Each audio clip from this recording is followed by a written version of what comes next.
क्रिया के जिस रूप से चल रहे समय का बोध होता है उसे वर्तमान काल कहते हैं। वर्तमान काल के भी 3 भेद होते हैं। पहला सामान्य वर्तमान काल, सामान्य वर्तमान काल। दूसरा अपूर्ण वर्तमान काल, अपूर्ण वर्तमान काल। और अगला है संदिग्ध वर्तमान काल।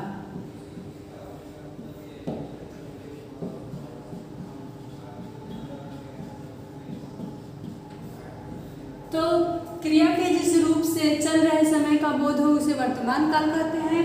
वर्तमान काल के 3 भेद होते हैं, सामान्य वर्तमान काल, अपूर्ण वर्तमान काल और संदिग्ध वर्तमान काल। ठीक है, सामान्य वर्तमान काल का उदाहरण वह पढ़ रहा है, वह पढ़ता है, यानी सामान्य सी बात है, वह पढ़ता है। ठीक है, और अपूर्ण वर्तमान काल में हो जाएगा वह पढ़ रहा है, वह पढ़ रहा है, यानी यह कार्य सतत चल रहा है, अभी पूर्ण नहीं हुआ है, इसलिए अपूर्ण वर्तमान काल के अंतर्गत रखेंगे वह पढ़ रहा है। तो अपूर्ण वर्तमान काल के अंतर्गत वह कार्य सतत चल रहा होता है, यानी वो पूरा नहीं हुआ है, इसलिए अपूर्ण वर्तमान काल के अंतर्गत इसको रखेंगे। संदिग्ध वर्तमान काल का उदाहरण हो जाएगा कि वह आते ही होंगे, आते ही होंगे, या राम पढ़ता ही होगा, यानी यह कार्य हो रहा होगा लेकिन कहाँ, कहीं अन्यत्र जगह जो हमें दिखाई नहीं दे रहा है, हम संदेह शक प्रकट कर रहे हैं कि वह आते ही होंगे, यानी इसमें क्या है, शक हो रहा है कि शायद आते ही, मतलब आते ही होंगे, राम पढ़ता ही होगा। ठीक है, तो ये संदिग्ध वर्तमान काल के उदाहरण हैं। अगला हम लोग देखते हैं भविष्यत काल।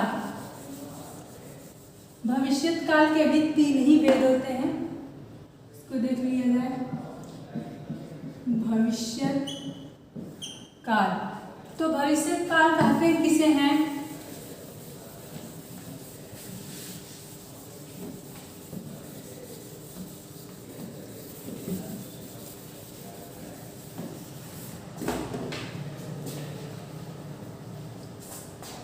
भविष्यत काल क्रिया के जिस रूप से आने वाले समय का बोध हो उसे भविष्यत काल कहते हैं। जैसे वह आएगा, वह जाएगा, वह ऐसे। तो भविष्यत काल के भी 3 ही भेद होते हैं, देख लिया जाए। सामान्य भविष्यत काल,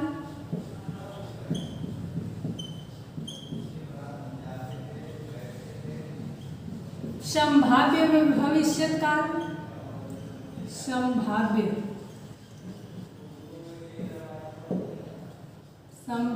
भविष्यत काल, और अगला है हेतुमद भविष्यत काल, हेतुमद भविष्यत काल।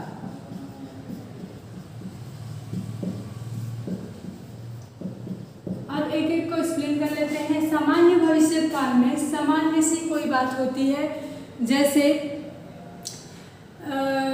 वह आएगा, यानी आने वाले समय में वह आएगा, ये तो सामान्य सी बात है कि वह आएगा, या राम पत्र लिखेगा, ये सामान्य सी घटना है जिसे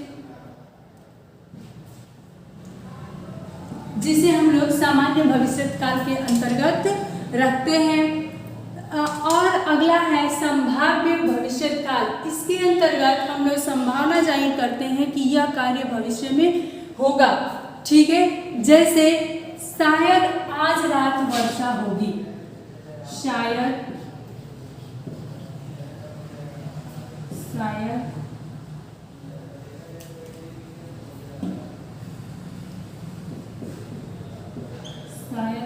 वर्षा होगी। चल भी नहीं रहा है।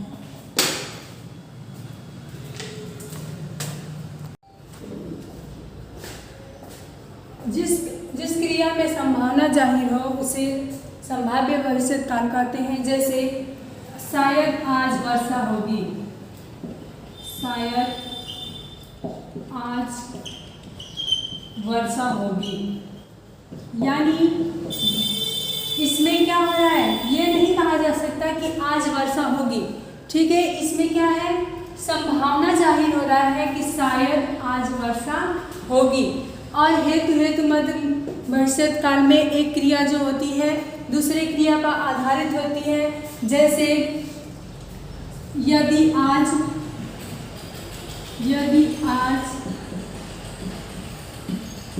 वर्षा होगी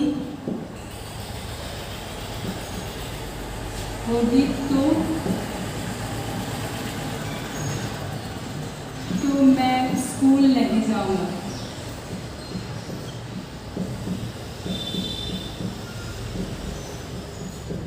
यानी कोई बालक है जो कह रहा है यदि आज वर्षा होगी तो मैं स्कूल नहीं जाऊंगा। तो एक क्रिया जो है स्कूल नहीं जाऊंगा, यह काम किस पर आधारित है, वर्षा पर। यानी यदि वर्षा हुआ तो स्कूल नहीं जाएगा, वो लड़का नहीं जाएगा, और वर्षा नहीं हुआ तो स्कूल जाएगा। यानी इसमें क्या है, हेतु मध्य भविष्य के अंतर्गत क्या होता है कि एक कार्य दूसरे पर आधारित है कि भविष्य में यदि ये कार्य होगा तो ये नहीं होगा और ये होगा तो ये नहीं होगा। ठीक है, तो इस प्रकार हम लोग ने भविष्य काल के भी 3 भेद पढ़ लिए हैं, सामान्य भविष्य काल, संभाव्य भविष्य काल और हेतु मध्य भविष्य काल। सामान्य भविष्य काल का उदाहरण आप लिखेगा।